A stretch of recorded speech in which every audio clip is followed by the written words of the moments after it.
Good morning বন্ধুরা। সকাল এখন 8টা 10 বাজতে যায়।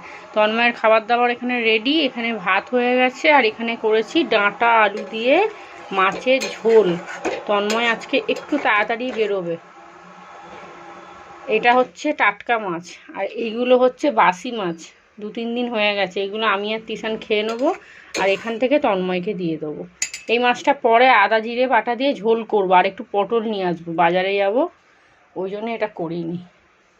ডাঁটা আছে, অল্প একটু ডাঁটা দিয়ে দিয়েছি ঝোলের মধ্যে, ব্যাস।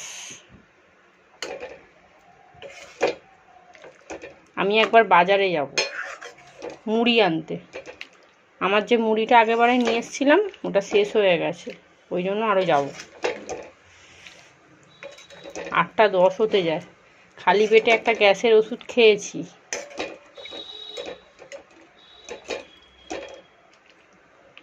টিফিন বক্সে খাবার দাবার সব ভরা হয়ে গেছে। মাছের ঝোল আর ভাতই করে দিয়েছি। ও তো অন্য কিছু ভাজাভুজি খাবে না, কি দেবো বলুন তো। আর দেখুন, আমি ভেবেছিলাম যে মাছগুলো খুব বেশি বড় নয়, ছোট ছোট আছে, দুখানাই দিয়ে দেবো, এক তরকারি ভাত তো। বলছে না, দুটো মাছ খেতে পারবো না বলে অর্ধেক মাছ আবার নিয়ে রাখলাম। 1.5খানা মাছ দিয়েছি আর এখানে আমার চা হয়ে গেছে আর 2 টুকরো লেবু দিলাম। লেবু দিয়ে মাছের ঝোল তো ভালো লাগবে। দাও মুড়ি দাও। 500, এটাই তো দেখি। হ্যাঁ, না না বাবা, আমি একা খাই। খুচরো দিতে হবে। এই দাও না, পটল আমাকে 250 পটল দিয়ে দাও, 250 পটল দিয়ে দাও।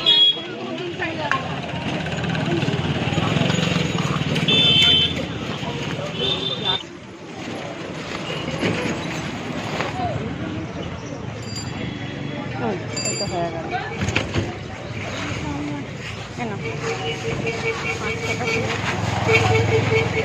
একাধিক হসপিটালে আসতে পারা যায়নি, কালকে মেয়ের পরীক্ষা ছিল বলে আসতে পারিনি। এমনি সিট ফিট ফিট জানেন।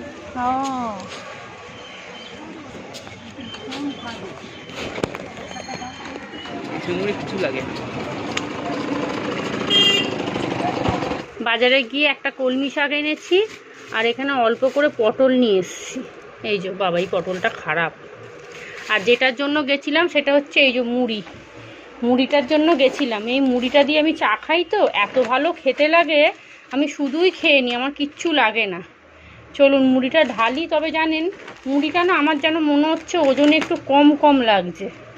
এই ড্রামটা পুরো ভর্তি হয় 500 মুড়ি, কেন জানি না, আবার নাও হতে পারে, আমার যেন মনে হচ্ছে একটু কম কম লাগছে। চলুন ঢালি দেখি। এইটা পুরো ভর্তি হয়, একদম একদম মুখ ভর্তি হয়। কম দেবে না, আমার কেন জানি মনে হচ্ছে যে মুড়িটা যেন কম আছে। আগে ঢালি, তাহলে বুঝতে পারবো। এই দেখুন, মুড়িটা একটু কম হয়েছে। আমি বলছি না, আর একটু হতো, পুরো ভর্তি ভর্তি মুড়িটা হতো। কি জানি, আগের বারে তো 500 মুড়ি নিয়েছিলাম পুরো ভর্তি। আমাকে আবার হাত দিয়ে এরম করে সমান করে তবে এই ঢাকনাটা আটকালাম, কিন্তু দেখুন কতটা মুড়ি কম। ওই দাদাকে গিয়ে আবার বলবো যে দাদা, এরকম মুড়িটা এত কম হয়েছে কেন, আমি তো কিছু বুঝতেই পারছি না। ওই মুড়িটাই তো দেখি তো। ব্রেকফাস্টে খাবো ছাতু মুড়ি আর তিশান খাবে হচ্ছে কাবলি ছোলা দিয়ে মুড়ি। টিভিটাকে কিরম জোরে চালিয়েছে দেখছেন। এই যে এতে কাবলি ছোলা আছে, ও তরকারি দিয়ে মুড়ি খাবে। আর তন্ময় দেখুন মিষ্টি নিয়ে এসেছিলো, গতকাল রাত্রিরে খাওয়া হয়নি, আমারটা পড়ে আছে, তিশান খেয়ে নিয়েছে। কাবলি ছোলা তরকারি দিয়েও মুড়ি খাবে আর আমি খাবো ছাতু মুড়ি। গুড মর্নিং বন্ধুরা, কেমন আছেন আপনারা সবাই? নিশ্চয়ই ভালো আছেন, আমিও ভালো আছি। আজ হলো শুক্রবার, সকাল এখন 10টা বাজে। একটু আগে বাজার থেকে ঘুরে আসলাম। এখন ব্রেকফাস্ট করবো। তিশানের ব্রেকফাস্ট হয়ে গেছে, ও কাবলি ছোলার তরকারি দিয়ে মুড়ি খেয়েছে। আর ফিল্টারটাকে সেট করব, কিন্তু তার আগে ফিল্টারটাকে ভালো করে ধুতে হবে। একটুখানি ভিম লিকুইড দিয়ে স্কচ ব্রাইট দিয়ে ভালো করে ধুয়ে নেবো। যাই হোক, চলুন। কাবলি ছোলার তরকারি জানেন অনেকটা পড়ে আছে। এবার থেকে বাড়িতে কিছু পাঠালে বাবাকে আর ফোন করবো না, আগে মায়ের নাম্বারটাতে ফোন করব। মা যদি বলে হ্যাঁ যাবো, তবেই করবো, নাহলে করবো না।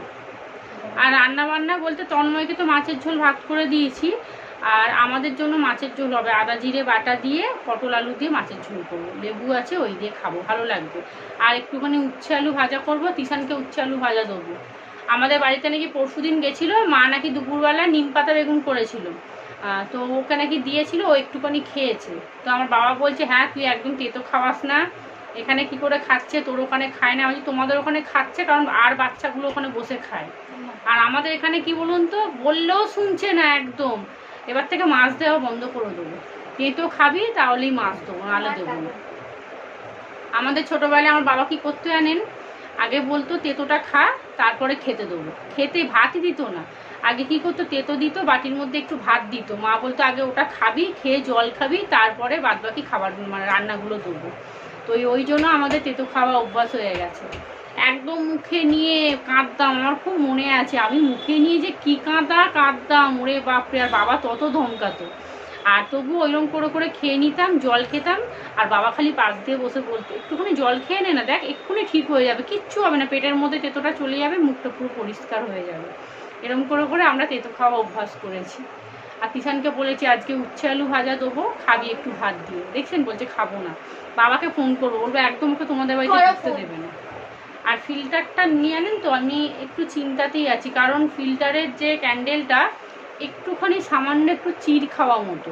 তো আমি তন্ময়কে বলছি ওটা যখন পরে নোংরাভাবে ঘষবো না, তখন ওটা ভেঙে যাওয়ার চান্স থাকতে পারে। ও পাল্টাতে দিচ্ছে না, ওর খুব পছন্দ হয়েছে, বলছে না পাল্টাতে হবে না, ছেড়ে দাও একটুখানি, একদম ও কিচ্ছু হবে না। কিন্তু ক্যান্ডেলটার দাম জানেন, 4 থেকে 500 টাকা ক্যান্ডেলটার দাম। এখানে বাসনগুলো যা ছিল সব মেজে নিয়েছি, কড়াটা একটু ওপর ধুলাম, এটার মধ্যেই মাছের ঝোল করব। আর এখানে দুধটা বসিয়ে দিয়েছি, আর এখানে ভাতটা শুধু আছে, আর ওখানে একটুখানি মাছের ঝোল আছে। আর আপনাদেরকে বললাম না যে আমি মুড়ি খাবো, আমি দুটো ভাত খেয়ে নিয়েছি। কৌটো খুলে দেখলাম মুড়ি নেই, অল্প একটু পড়ে আছে।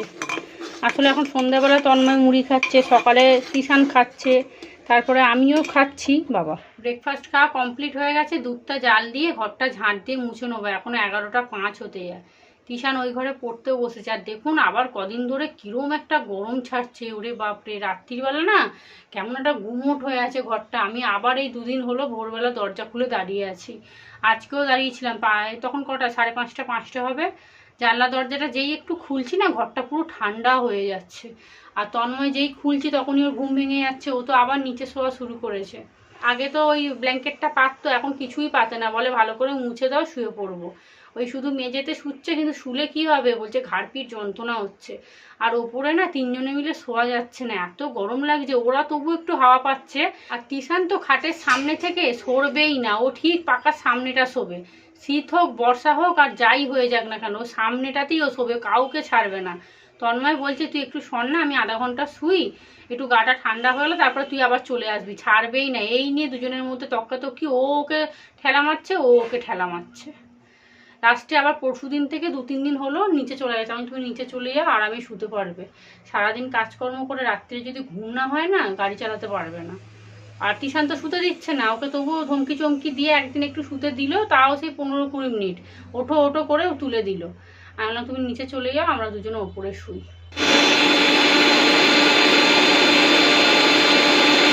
মশলাটা বাটা হয়ে গেছে, এদিকে আদা জিরে টমেটো কাঁচা লঙ্কা পেস্ট করে নিয়েছি। রান্নাটা না এখন বসাবো না, খুব বেশিক্ষণ লাগবে না মাছের ঝোল করতে, সেই জন্য ভাবলাম ঘরটা ঝাঁট দিয়ে মুছে নিয়ে তারপরে চলে যাব কাচতে। অল্প একটু কাচাকুচি আছে, 2খানা চাদর ছিল সুতির চাদর, সেই সাদা চাদরটা যে তুললাম না ওইটা ছিল, তো সেই জন্য ভাবলাম তাহলে এক কাজ করে একটু গরম জল দিয়ে ভিজিয়ে দিই, পরিষ্কার হয়ে যাবে। আর দেখুন কদিন আগে কি ঝড় বৃষ্টি হলো, কটা দিন ঠান্ডা ছিল, ভালোই ঘুমানো হয়েছিল, আবার শুরু হয়ে গেছে ভোরবেলা উঠে ওই দাঁড়িয়ে থাকা বাইরে। যাই হোক চলুন, ঘর দুটো ঝাঁট দিয়ে নিয়েছি, মোছা হয়ে গেছে, একদম বাথরুমে চলে এসেছি। অল্প কাচাকুচি আছে বলেই না ভাবলাম যে কেচে নিয়ে তারপরে রান্নাবান্না করব। আর কি বলুন তো, কাচাকুচি আগে করলে কি হবে, প্রচণ্ড ঘেমে যায়। আমাদের বাথরুমে বললাম না একদম জানলাটা ছোট আর বাথরুমটাও ছোট, তো আর দেখুন আমি যখন বাথরুমে কাচি বা রান্নাঘরে এখন বাসন টাসন মাজি না, আমার না ওই ঘর ভাড়ার কথা মনে পড়ে যায়। ঘর ভাড়ায় তো আমার এরকম বেসিন ছিল না, ঘরের মধ্যে কিছুই ছিল না, বাইরে পাতকতলা ছিল, ওখানেই ভিজে ভিজে বাসন মাজতাম আর কাচাকুচি করতাম। আর বিশেষ করে আপনারা তো দেখেন প্রত্যেক দিন আমি কত কাচি, তো ওই পাতকো থেকে জল তুলে তুলে কাচতাম। আর আমার না খুব মানে এক এক সময় বুকে ব্যথা করতো। তো আমাকে পাশের বাড়ি এক জেঠিমা বলতো, সুপ্রিয়া তুমি এত কেচো না, এত জল তুললে না তোমার হার্টের রোগ হয়ে যাবে। কিন্তু ওই যে যার যেটা অভ্যাস সে তো সেটা করবেই। আর যখন কষ্ট হতো একটু কম কাচাকুচি করতাম। আর আমি খালি জানেন ঘর ভাড়া বসে আমি ভাবতাম যে আমার শ্বশুরবাড়িতে ঘরের ভিতর জল, কল, বেসিন, ঘরের ভেতর সব কিছু, বর্ষাকালে বাইরে বেরোতেই হবে না। আর আমার সব কিছু থাকতো, আমাকে এরকম ভিজে ভিজে বাসন মাজতে হচ্ছে আর এত জল তুলে তুলে কাচাকুচি, তারপরে ছেলে ছিল, ছেলেকে স্কুলে দিয়ে আসা নিয়ে আসা, সমস্ত কিছু করতাম। এইভাবেই আমি 8টা বছর কাটিয়েছি। যাই হোক এখন অনেকটা ভালো আছি। চলুন, হয়ে গেছে কাচাকুচি, হয়ে গেছে। এখন বাজে 12:30। এই যে বললাম না, 2টো চাদরই খালি ছিল আর এই একটা গেঞ্জি। প্রতিদিন যে তন্ময় গেঞ্জি পরে যায় সেগুলো আমি কেচেই দিই। ঘর ঝাঁট দেওয়া মোছাও হয়ে গেছে। তিশানের আজকে বিকেলে পড়া আছে, হাঁপিয়ে গেছি ওরে বাবরে। আমি ঘরটা ঝাঁট দিয়ে মুছে প্রোটিন এক্সট্রা খেয়ে নিয়েছি, খেয়ে তারপরে এই বাথরুমে ঢুকেছিলাম। পেটটা ভার তো, কাজ করতে কি কষ্ট হচ্ছে। আর আপনাদের মধ্যে এক বন্ধু জিজ্ঞেস করেছিলেন যে সুপ্রিয়া প্রোটিন এক্সট্রা খেয়ে কীরকম কি বুঝছো। আসলে এইসবে 1 সপ্তাহ 10 দিন হলো খাচ্ছি, তো এখন কিছু বুঝতে পারবো না। মোটামুটি 1 মাস খেলে তারপর আমি বলতে পারবো যে হ্যাঁ আমার শরীরে কি প্রবলেম হচ্ছে বা কি ভালো হচ্ছে। প্রবলেম তো কিছু হবে না, ভালোই হবে। যেটা আমি শুনলাম ওই হাত পা ঝিনঝিন করা বা তোমার শরীরটা দুর্বল, মাথা ঘুরছে, এই সবগুলো নাকি কাটায়। সেই জন্যই আমি আরও নিলাম। আর ন্যাচারাল মোটা করবে, মোটা হবে সেটা কিন্তু নয়, একদমই ন্যাচারাল মোটা করবে। একটু হয়তো ওয়েটটা বাড়াবে, এছাড়া শরীরের শক্তিটা খুব বাড়িয়ে দেয়। কাজকর্ম করতে ভালো লাগবে, তারপরে ঘুম আসবে, খিদে বেড়ে যাবে, এইগুলো আর কি। তো যাই হোক চলুন, আমি এখন বলতে পারবো না 1 মাস খাই। এইসবে তো একটা কৌটো নিয়ে এলাম, তার মধ্যে 2 দিন খাইনি। একদিন মায়ের বাড়ি চলে গেলাম আর পরশু দিনকে তো পেট খারাপ হলো, দুধ দিয়ে খাবো যেহেতু খাইনি। তো দুধ দিয়ে না খেতে পারলেও জল দিয়ে খাওয়া যায়। আমি জিজ্ঞেস করে এসেছিলাম, বলেছিল যে না দুধ দিয়ে যদি খেতে না পারেন বরং জল দিয়ে খাবেন। 10 দিন খেয়ে আমি বুঝতে পারছি সেটা হচ্ছে ঘুমটা একটু বেড়েছে আর খিদেটা একটু বেড়েছে। ঘুম বেড়েছে মানে যে সারাদিন ঘুম পাচ্ছে সেরকম কিন্তু নয়, রাত্রিরে ঘুমটা বেশ গাঢ় হচ্ছে। মানে ওই মাঝের মধ্যে জেগে যেতাম, ঘুম হতো না, তারপর 5টার সময় যেই ঘুম ভেঙে যাচ্ছে তারপরে ঘুম আসতো না, সেটা আর হচ্ছে না। ওই এক ঘুমে একদম সকাল, পুরো 11:30 12টায় শুচ্ছি, এক ঘুমে 7টা 7:30 বেজে যাচ্ছে, 6:30 পৌনে 7টা মোটামুটি। তাও ঘুম ভাঙতো না যদি আমি অ্যালার্মটা না দিতাম। অ্যালার্মটা দিই বলে আমার ঘুমটা ভেঙে যায়, যেহেতু টিউশন পড়তে যায় সেই জন্য আমাকে অ্যালার্ম দিয়ে রাখতে হয় আর তন্ময় রান্না করতে হয়। তো 1 মাস আমি খাই, তারপরে আপনাদেরকে জানাবো কি খারাপ হচ্ছে কি ভালো হচ্ছে, তারপরে আপনারা কিনবেন। এখন একদমই কিনবেন না। এখানে পটল আর আলু কেটে নিয়েছি, আর এইখানে এই দেখুন আদা, জিরে, টমেটো, কাঁচা লঙ্কা বাবা রে পেস্ট করে রেখে দিচ্ছি। আর এই কটা দিন ধরে আমার কাঁচা লঙ্কায় প্রায় সময় দেখছি মুখ জ্বালা হচ্ছে, কখন কোথায় হাত দিয়ে দিচ্ছি খেয়াল পড়ছে না, গলা মুখ জ্বলছে যখন তখন। স্নান করে চলে এসেছি, রান্নাবান্নাও সব হয়ে গেছে। এই হলো উচ্ছে আলু ভাজা, যেহেতু আমি একা খাবো অল্প করেই করেছি। আর প্রেশারে একটু ঢ্যাঁড়স সিদ্ধ করেছি, টিশান বললো ঢ্যাঁড়স সিদ্ধ খাবে। এই হলো মাছের ঝোল, 1 ফোঁটাও লঙ্কা গুঁড়ো বা কাশ্মীরি লঙ্কা কিচ্ছু দিইনি। ওই একটা কাঁচা লঙ্কা পেস্ট করেছিলাম ওইটাই, আর একটা লঙ্কায় চিড়ে দিয়ে দিয়েছি। আর কয়েকটা ডাঁটা ছিল, ভাবলাম শুধু শুধু সেই ফেলে দিতে হবে, কারণ এইটুকু ডাঁটা আমি কিসে দেবো। এখানে অল্প ঝোল হয়েছে, দিয়ে দিই আমি খেয়ে নেবো। পটল দিয়েছি 2খানা, ব্যাস রান্নাবান্না কমপ্লিট। এখন প্রায় 1:30টার উপরে হয়ে গেছে। কটা বাসন ছিল মেজে নিয়েছি। চলুন এবার রান্নাঘরটা পরিষ্কার করে নিয়ে তারপরে খেতে বসবো। তিশানকে বললাম পুজো দিয়ে দে। গুড ইভিনিং, সন্ধ্যে এখন 6:30 বাজে। তিশান পড়তে গেছে 5:15-তে। আমি এতক্ষণ বসে অর্ধেক জামা কাপড় গোছালাম। গতকালের জামা কাপড় ছিল, আবার আজকে যা কেচেছিলাম সব শুকিয়ে গেছে। আজকে বাইরে বেশ গরম আছে, আর বিকেলের পর থেকে দেখছি ভালো হাওয়া দিচ্ছে, সেই জন্যই সব শুকিয়ে গেছে। এখনো সন্ধে দেওয়া হয়নি, সন্ধে দেবো, চা করবো। এগ চিকেন রোল হবে রাত্রিবেলা, তবে তন্ময় যদি আসার সময় মাংস নিয়ে আসে তবেই হবে, না হলে শুধু এগ রোলই হবে। তো ওকে বলে দিয়েছি তুমি আসার সময় একটু মাংস নিয়ে চলে আসবে, ওই চিকেন কিমা আর কি। গতকাল থেকে তিশানের খুব এগরোল খেতে ইচ্ছে হয়েছে। তন্ময়কে সন্ধেবেলা যখন ফোন করেছে তখন একদম সামনাসামনি চলে এসছে। মিষ্টি নিয়ে এসেছিলো, বললো তুই আজকে মিষ্টি খা, আমি তোকে আবার কালকে রোল আসার সময় নিয়ে এসে খাওয়াবো। তো দুপুরবেলা ফোন করেছিল, আমি শুয়ে শুয়ে ভাবলাম সেই তো 2খানা রোল মোটামুটি 40 টাকা করে, 80 টাকা নিয়ে নেবে। যদি এক চিকেন রোল তো 50 টাকা করে, আর এমনি রোল আমাদের এখানে এগ রোল আর কি 35 কেউ নেয়, কেউ আবার 40 নেয়। তো তিশানকে বললাম ছেড়ে দে, বাড়িতেই করবো, বাবাকে বল একটুখানি মাংস নিয়ে আসতে আসার সময়। তো বলেছে তো হ্যাঁ আমি মনে করে নিয়ে আসবো, আসে কিনা দেখি, না আরে শুধু ওই এগ রোলই করে দেবো। তো চলুন এখন সন্ধে দেবো, চা করবো, চা খাবো। আর যদি যেহেতু রোল হবে সেহেতু রাত্রিবেলা হবে। চলুন সন্ধে দিয়ে দিয়েছি। তন্ময় এসে মুড়ি খেয়ে নিল, ও মুড়ি খেলো, আমি জায়গাটা পরিষ্কার করলাম, তারপরেই সন্ধেটা দিলাম। কতগুলো বাসন জমা গেছে দেখেছেন, এই মুড়ি খাওয়ার বাসন, তারপর ওর এই যে খাবারের টিফিন কৌটো, আর মাংস নিয়ে এসছে মনে করে। বাবা আমি ঘরে ঢুকতে না ঢুকতে আগে জিজ্ঞেস করছি কি গো মাংস এনেছো, মাংসর প্যাকেটটাকে পিছন দিকে রেখে দিয়ে বলছে কি না আমি আনিনি তো। প্রত্যেকদিন ভাবি একটু বেশি করে লিকার চা করবো, কিন্তু অল্পই হয়ে যায়। আজকে মুড়ি আছে তো একটু বেশি করে চা করি। লিকার চায় কি বলুন তো কোনো ক্ষতি নেই, কিন্তু চিনিটা দেওয়াটাই ক্ষতি হয়ে যায়। চলুন আগে ময়দাটা মেখে রেখে দেবো, তারপরে ওই পেঁয়াজ শসা এইসব দেবো। তবে শসা নেই ঘরে, আমাদের ঘরে তো কেউ খুব একটা শসা খায় না, শসা আনতে যেতে হবে। চাটা খেয়ে নিই, খেয়ে একটু বাজার থেকে ঘুরে আসি, এমনিও ঘরে সেই ভালো লাগে না।